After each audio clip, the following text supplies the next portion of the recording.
haydi ya. Hem Mehmet bilelim. Yürü.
Sana sağ olsun.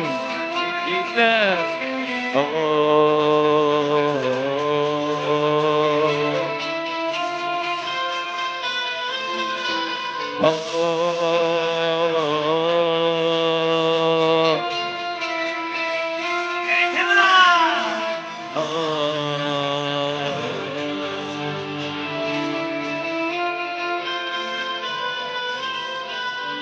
Ay tanıp durmanın dünyasın, benim tatamlarda divanı basın. Önüme diktiler koruyan bu yanmayın basın. İşit sandıklık benim gönlüm alsın. Şükür Allah'ın bir asık geldi. Çekip yetkirin iptali. Nasıl ettim benim yanlışıma düşürdüm nali. Gerçekliğimin önüme getirdik.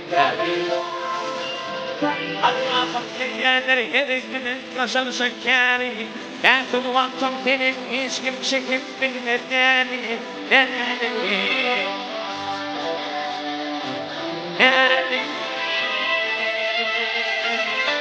Sonuçin kulluğu yanı yüzüne kaynamayın. Dedem arasıya maskadan sından tüyleri.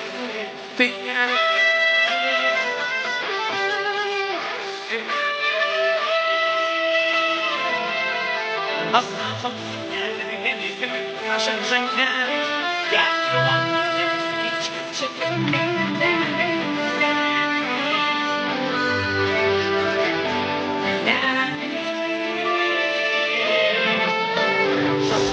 Oldum yani yüzüme kaynamayın. Dedem arasıya